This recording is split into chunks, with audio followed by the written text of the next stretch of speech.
Well, I just wanted to make a few remarks.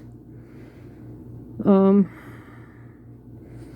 I don't know if this is going to turn out really because I'm trying to hide my identity. Um,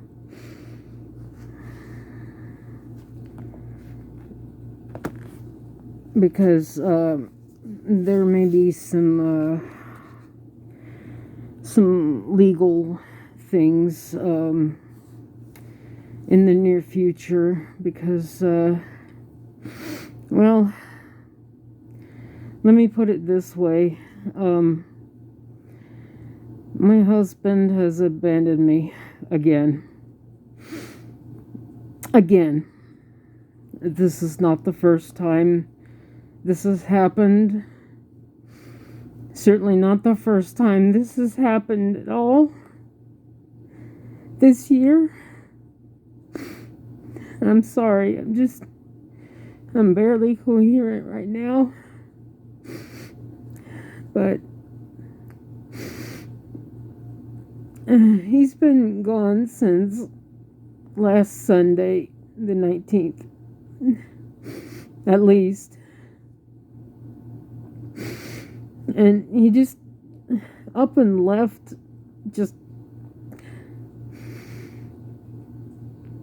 he just up and left suddenly. Like there was no forethought. There wasn't any kind of just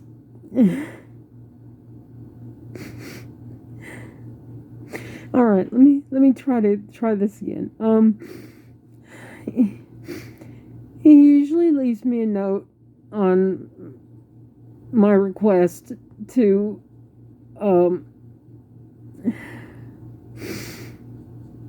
when he goes out for a walk or whenever he goes out to the gym or whatever,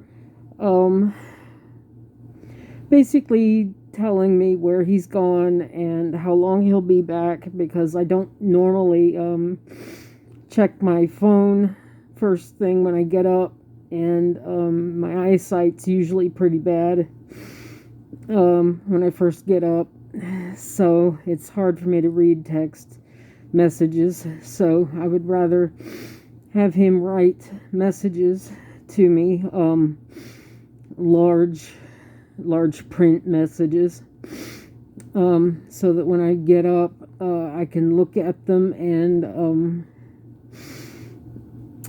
just figure out where he's gone and stuff like that.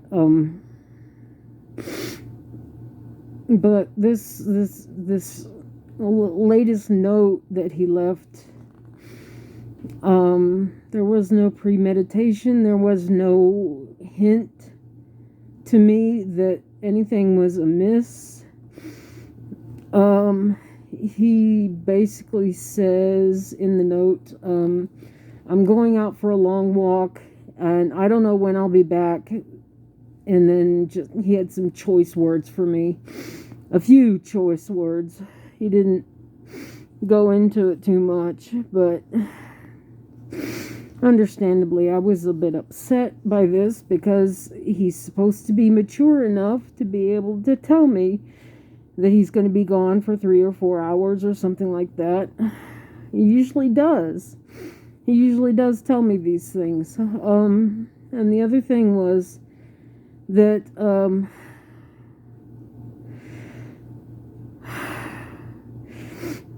he'd been having problems with his heel, and so I was under the assumption that he was going to be off his feet as much as possible, because that's all he would say to me is that my heel hurts, my heel hurts, my heel hurts, my heel hurts. And I'm trying everything that I can, including like getting him to urgent care. He went by himself to urgent care. They couldn't find anything. There was an x-ray done, I think. We tried icing, we tried heat, we tried elevation, compression, just about everything else under the sun, and there just wasn't any relief. I got him some of those Tiger Balm patches. that's supposed to provide some kind of tingling, heat and cool relief at the same time. And I guess he said that they weren't working either. So I was like, well, probably your best bet would be to go back to the doctor, to your regular doctor, not an urgent care, and tell them, like, look, I need some time off work, and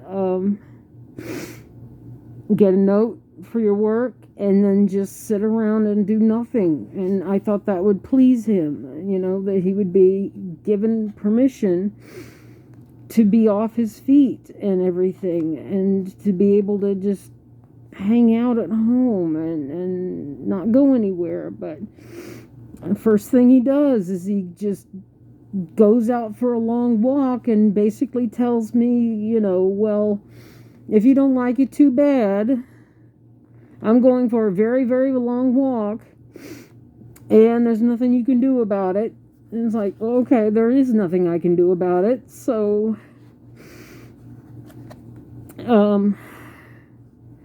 I was going to ask him, like, what gives? I mean, when he came back, when he was supposed to come back later that day,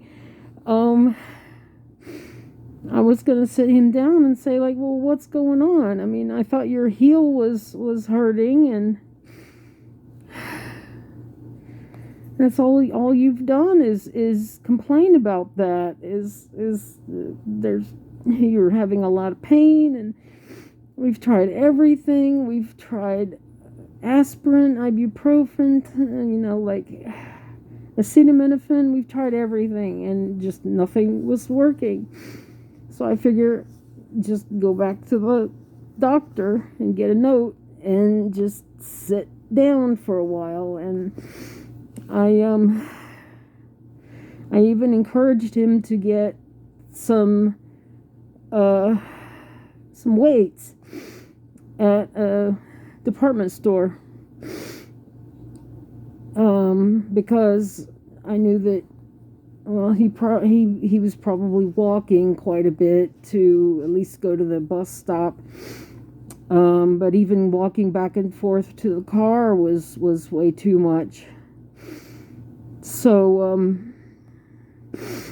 I just encouraged him to get some weights that he could adjust when he was at home, so that he could just stay home and lift weights with his arms, at least. I mean, he could sit in his chair over here and just lift weights with his arms and keep himself from getting too far behind and everything.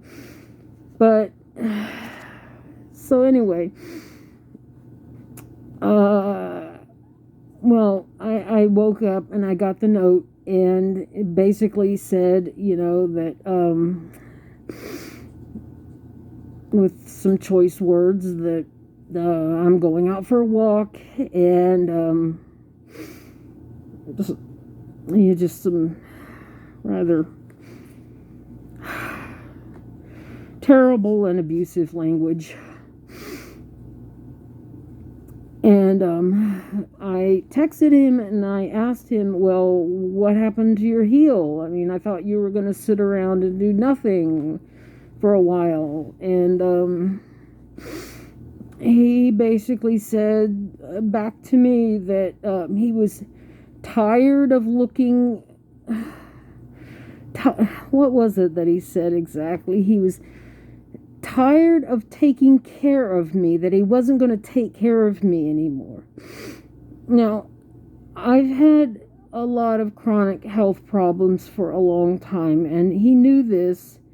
He's always known this. When we first met 9 years ago, I made no bones about it, that I am chronically ill, and that I have a lot of problems, and that they're not going to get any better. So if he was sitting there holding his breath, waiting for me to get back up to where I can just jump around and do cartwheels and everything else like that, that was never, ever going to happen.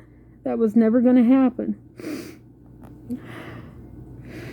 And this despite... him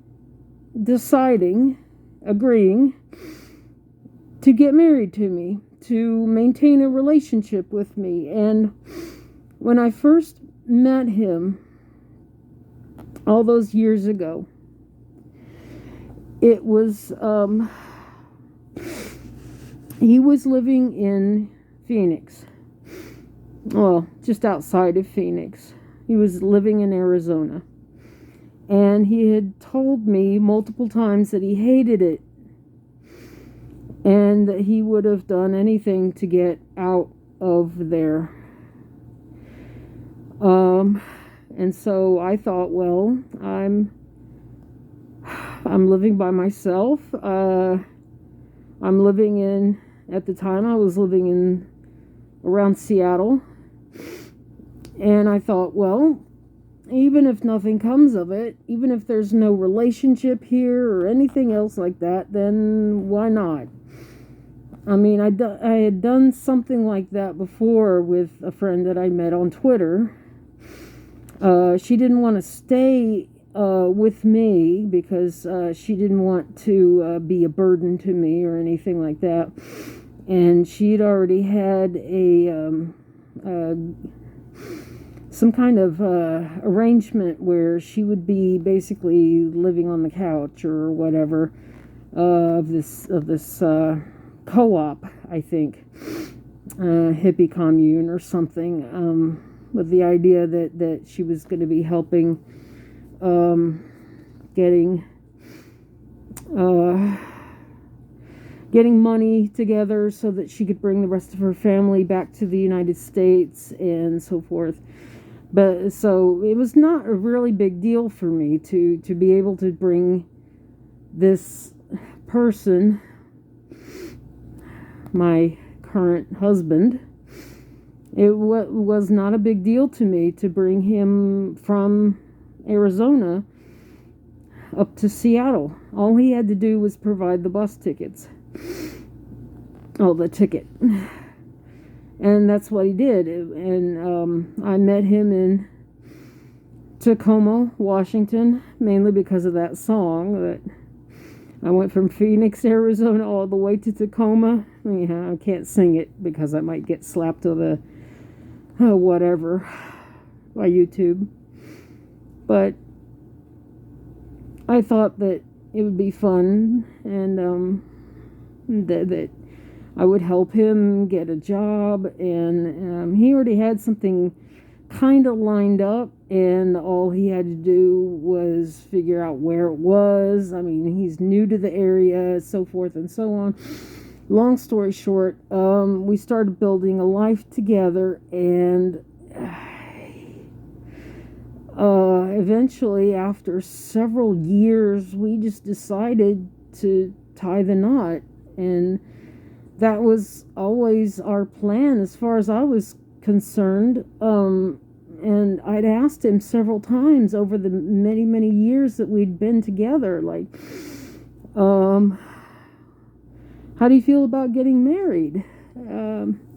And he was always talking about, like, oh, it'd be great to be married and stuff like that. And of course, we met years before the Supreme Court decided to allow, looking for my cat,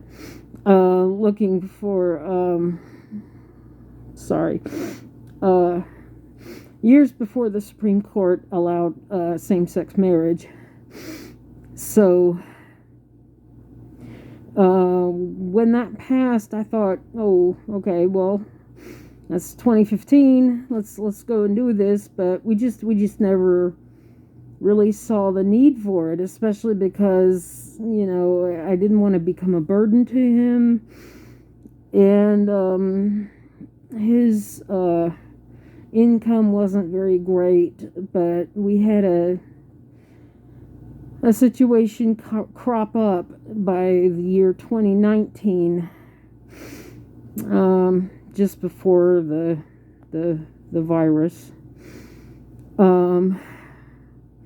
We had that, we actually got married on his birthday. of 2019. So that was middle of May 2019. And it was really special. It was really special to me. And I really thought that it was special to him too.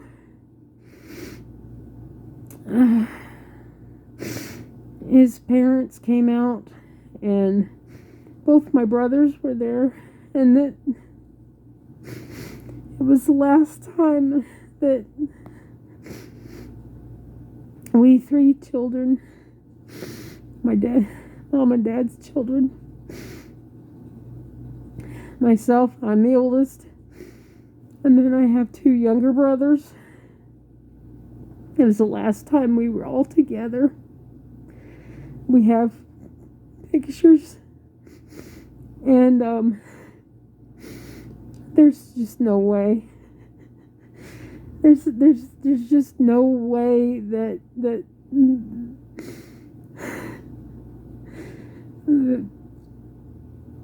beauty of that day, it's stuck with me.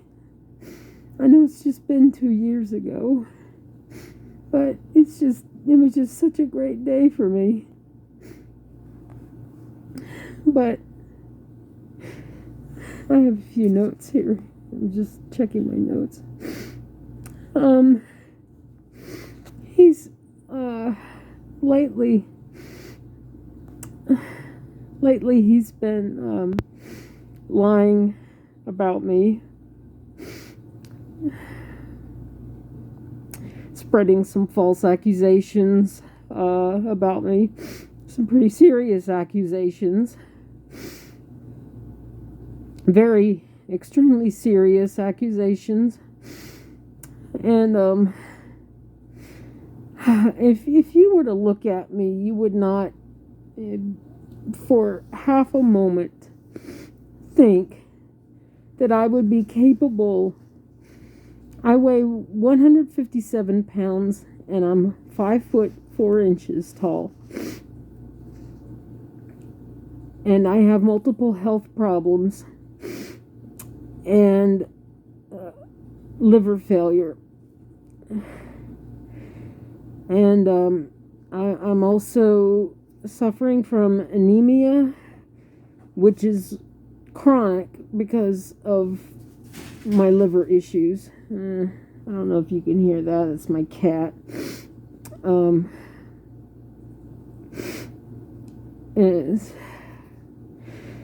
I have chronic liver issues. I'm diabetic because everybody in my family almost is or was diabetic.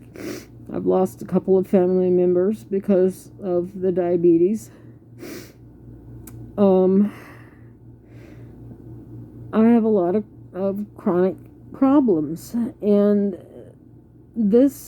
I don't own a gun. I don't own any weapons or anything else like that, but my husband has accused me, this is just one example, has accused me of attempting to kill him. I have never attempted to kill anyone. I wouldn't even know how to begin. It's just, I'm not exactly a pacifist. If I were attacked, I certainly would try to defend myself, but I'm so weak that I probably would not be able to defend myself. And I've talked with my husband about this before, and how much I depend on him to be able to fend off any attackers or anybody that would want to do me harm or do us harm. And my husband is about 100 pounds larger than me. He's about 3 inches taller than me. So he's about 5'8" to my 5'4", so I guess that's maybe 4 inches taller than me. He's, like I said, he's about 250 pounds, and he works out. He's building a lot of muscle. And so if he were to be able to just haul off and hit someone, I'm sure it would hurt. I'm certain that it would hurt. He has not hit me, though. I do not make false accusations about people that I care about. I have more respect for people, and maybe too much respect for people. But let me see. But that's just one example of many of the lies and false accusations that he has issued against me. He even tried to get a judge, tried to convince a judge that I was a dangerous person earlier this year, because he had taken out, during one of his little tiffs, if you will, he had taken out a no contact order on me and basically wanted sole access to the apartment where we both live. And I went and I challenged that only on the grounds that I could not live homeless. Especially given where I do live, it's very extremely hot and intolerably so for most of the year. So there's no way I would be able to survive on my own out here without having access to an apartment, some kind of shelter. And I know from my having run away last year, the one and only time that I'd ever tried to run away last year, I tried to look for a place that I could go to temporarily, like a halfway home or an apartment, some kind of hospice situation. I don't know what would have been available to me here, but there was just nothing. There was just absolutely nothing out here for me. And all the homeless shelters basically said, no, you're too much of a liability to us, because if you were to just, like, we have to get rid of you every day, you'll have to get up and leave so that we can fold up the cots, clean the sanctuary or wherever they put us, the gym or whatever. Like, they can't have a bunch of homeless people just hanging around in many of these places, so they force you out at like 6 o'clock in the morning, and then you have to go beg or do some kind of work, or you have to be looking for work or something like that. And I don't qualify for that kind of help because of my disabilities. So I had to call my husband's mother to come and get me last year when I had absolutely nowhere else to go. There was just nowhere that I could go at all. I mean, it doesn't rain here, but the heat is so intense that I would not survive. And considering how weak I am, I could easily be mugged, hurt in many ways. So I know that I can't live without an apartment. I don't know what I'm going to do. But anyway, I challenged him on this no contact order, and the judge dismissed it earlier this year because basically my husband was lying about me. And I basically spelled out Like, he came at me with a bunch of accusations, and I had to spell out for the judge all the reasons why I believe that his accusations were either incorrect, misguided, or just wrong-headed. And I really do think that this is part of my notes as well, is that his parents, who were there at our wedding, are influencing him in some way. I have been informed that they were having some problems. I don't know if that's still the case, but that they were having problems with their marriage right around the time when my marriage was beginning. And this is according to my husband. Now, I'm not the kind to stick my nose in. I don't want to fix people's problems. If they don't want to fix them themselves, then besides, what do I know? I'm not an expert. I'm nothing, really. But I did hear that they had started a project together to hopefully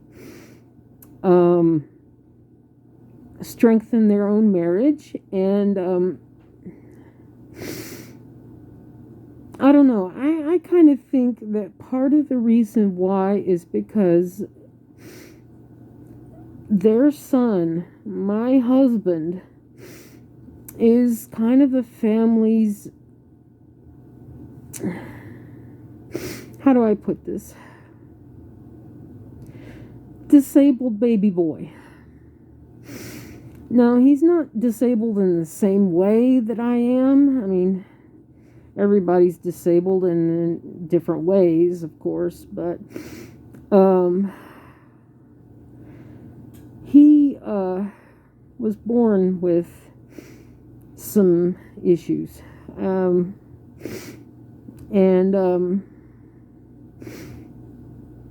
all I had to do was learn how to cope with that myself. And I had never grown up with anybody like him before, so it was a rather steep learning curve for me. But mostly, what I want to say about that is, first of all, that I feel like I had gone the extra length to go above and beyond in order to see that my boyfriend and the man who would become my husband would be treated the way that he wanted to be treated. When I brought him to Seattle, I helped him get devices that would help with his particular condition. I managed to get,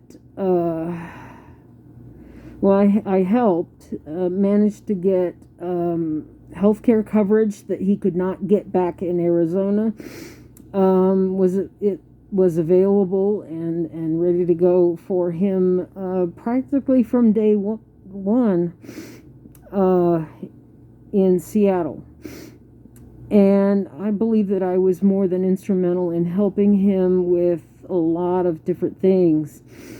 And yet, this is how I'm treated, that when things get too tough for me, then I get told that he's tired of taking care of me, even though he knew the wedding vows. The judge that married us back in 2019 basically read the traditional legal vows of like for richer or poorer, in sickness and in health, till death do you part, and stuff like that. The standard stuff. And so there weren't any surprises. Like, I didn't just haul him into the courthouse there and just stand him before the judge and force him to agree to something that he had no idea about. I mean, everybody in America knows these vows. Everybody in the West knows these vows. You stick by the person that you claim to love. You don't just give up on them the minute things start to get difficult. Of course, I would probably feel quite tired if the roles were reversed, because I would be going to work and I would be trying to hold a household together and pay the bills, pay the rent, and everything else like that, which, by the way, he has not paid any rent or bills or anything at all. He's been riding off of me since April. So he's ungrateful. He's extremely ungrateful. I don't think that his parents believe or care how much he has been a drain on me. He's been a burden to me for quite a number of months now. Even though my own health problems have been more than a burden to take care of for anybody. And, I used to be a strong person, but I don't feel it anymore. I don't feel it anymore. I mean, these were the same people that told me last year, when my littlest brother died. He was about 35 when he died. I'm 46, almost. I know you can't really tell because my face is all covered up and everything, but I'm 45 years old and just a couple of weeks away from 46 years old.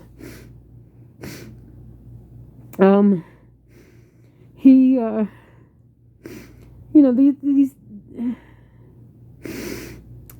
my husband's parents told me, well, one of them did, that I could have all the time in the world to mourn, because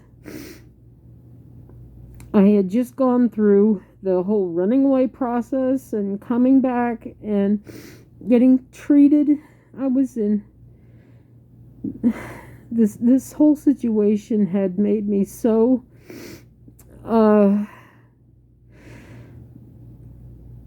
I don't even know the word anymore.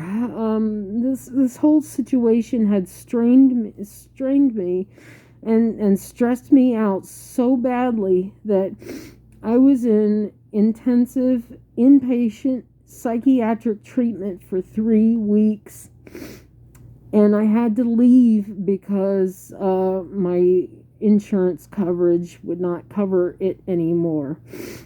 And it was a real snafu, if I'm allowed to say that, because my doctor at the time in this inpatient care didn't believe that I was ready to face the world again, but the social workers, who apparently have more clout than anyone should ever have,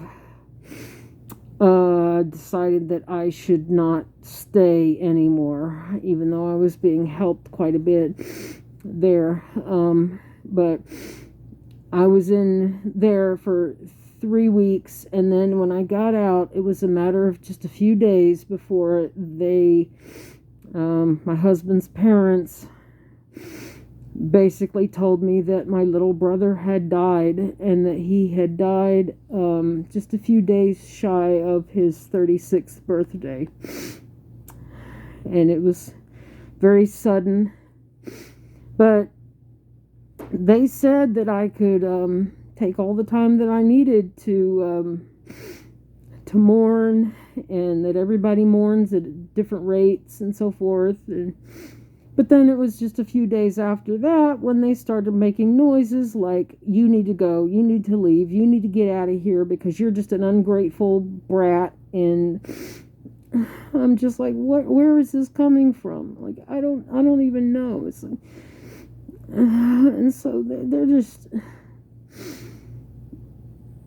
all of these people, like, my husband is one of 7 kids, and I've only met very, very briefly with a couple of his brothers and sisters, and they're fine people, but their parents are just messed up.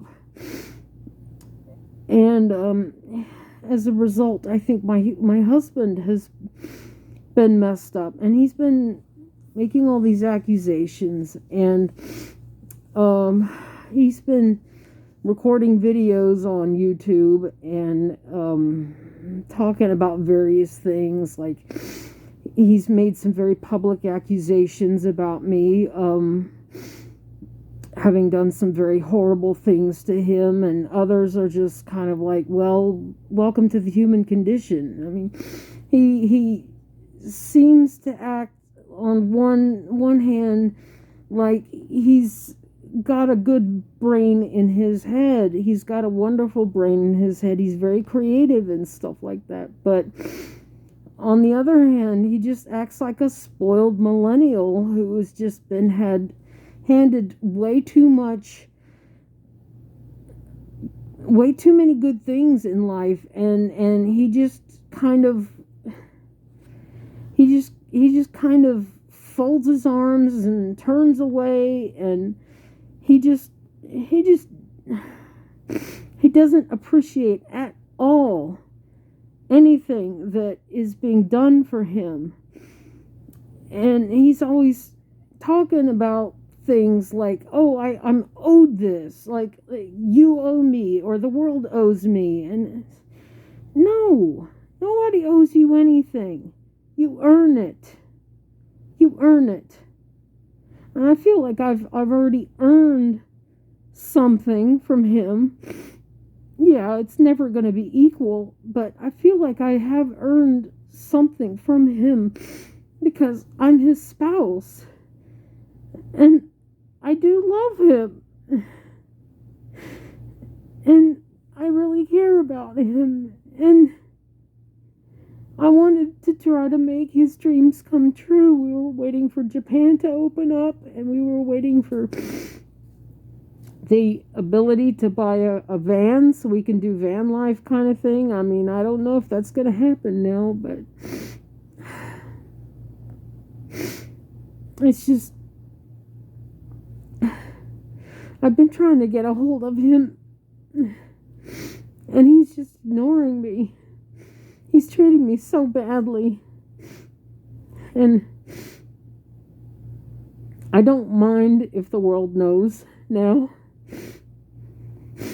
I mean,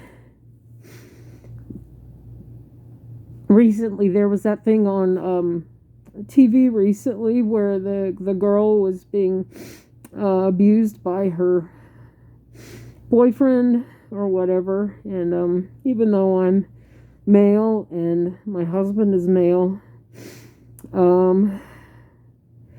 you probably couldn't tell, but I feel kind of like her right now. Not the dead part, but the fact that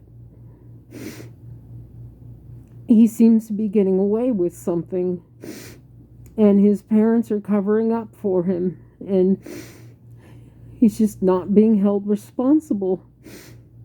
And so if this does get out and he sees it, fine. I didn't name him. I didn't name his parents, so, and I really don't care if they know, because they're not married to me, and my husband is still married to me until a judge sunders our relationship. And that may happen a lot sooner rather than later. Because I can't deal with this anymore. I really can't. And so it looks like I'm going to time out here, so I better get going. So maybe I'll record some more later or tomorrow or something like that. But anyway, thank you for listening. I really did not plan for this to be this long. So see you later. Maybe.